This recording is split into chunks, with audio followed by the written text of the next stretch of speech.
Outlet पर होगा आपके सारे फिजिक्स के इंस्टीट्यूट मैथ्स का सफाया। बस अपने फोन से क्वेश्चन की फोटो खींचो, क्रॉप करो और तुरंत वीडियो सोल्यूशन पाओ। डाउनलोड कीजिए डाउटनेट ऐप अभी या फिर व्हाट्सएप कीजिए अपने डाउट्स 8 400 400 400 पर। इस क्वेश्चन में हमें एक बॉल गिवन है जो कि हॉरिजॉन्टल सरफेस पे प्योर रोलिंग कर रहा है, यानी विदाउट स्लाइडिंग मूव कर रहा है।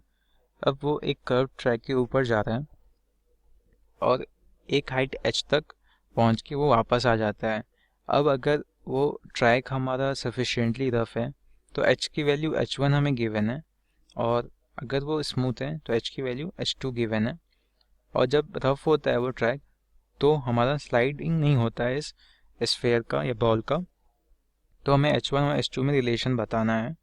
तो यहाँ पे आप पहला केस ले सकते हो। इनफैक्ट कि अगर हम जनरल बात करें, यहाँ पे इस बॉल को आप स्फेयर की तरह ट्रीट कर सकते हो। ये हमारा सॉलिड स्फेयर हो गया, और यहाँ पे अभी इसके पास कुछ वेलोसिटी है और कुछ ओमेगा से ही रोटेट कर रहा है।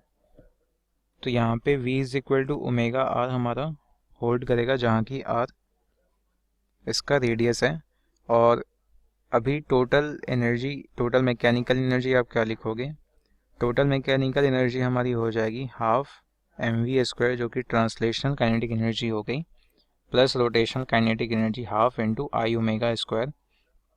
अब आई आप इसी एक्सिस के अबाउट लिखोगे, जिस एक्सिस के अबाउट ये हमारा ऑब्जेक्ट रोटेट कर रहा है। तो ये हमारा क्या हो जाएगा? हाफ mv², और आई की जगह 2/5 mr²।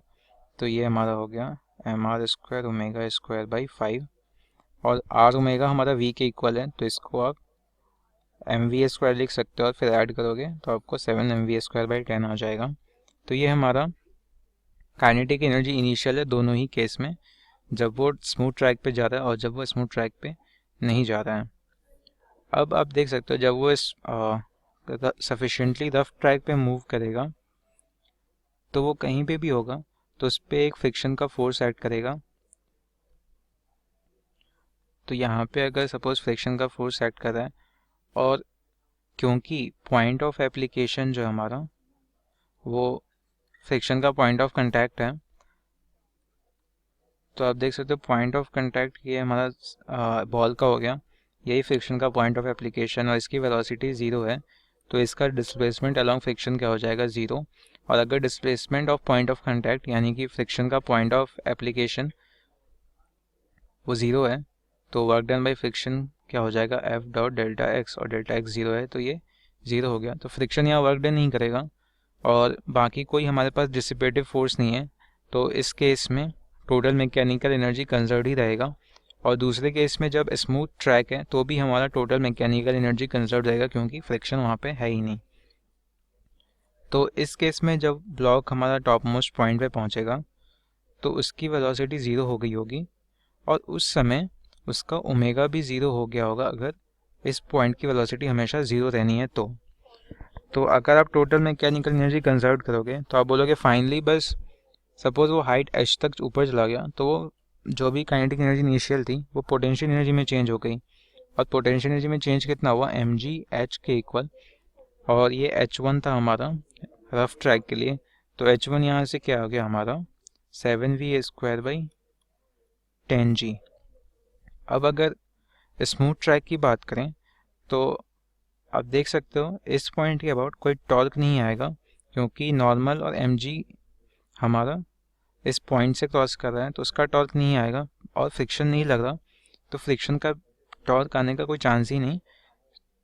तो टॉर्क हमारा इस केस में 0 आ रहा है, यानी एंगुलर मोमेंटम कंजर्व हो रहा है। और इस पॉइंट के अबाउट अगर एंगुलर मोमेंटम कंजर्व हो रहा है, यानी इस एक्सिस के अबाउट जो हमारा ओमेगा था वो कांस्टेंट है। तो दूसरे केस में h2 के केस में आप देख सकते हो इनिशियल तो 7mv²/10 दोनों केस में था। दूसरे में सपोज हाइट h2 तक पहुंचा और वेलोसिटी 0 हो गई होगी टॉप मोस्ट पॉइंट पे, पर ओमेगा 0 नहीं हुआ होगा। इनफैक्ट ओमेगा जो पहले था वही रहा होगा। तो ये हाफ रोटेशन काइनेटिक एनर्जी आप लिखोगे आई ओमेगा स्क्वायर। तो यहाँ पे आप देख सकते हो h2 की वैल्यू हमारी क्या आएगी? 7mv²/10mg minus 1/2 I omega square by mg। ये हमारा क्या हो गया? 7v² by 10g minus I omega square by 2mg। तो यहाँ 7v स्क्वायर बाई 10g था, यहाँ H2 उससे कम आया, तो यहाँ से आप डायरेक्टली बोल सकते हो कि H2 हमारा H1 से कम है। तो अगर आप ऑप्शन देखो तो ऑप्शन सी हमारा करेक्ट है।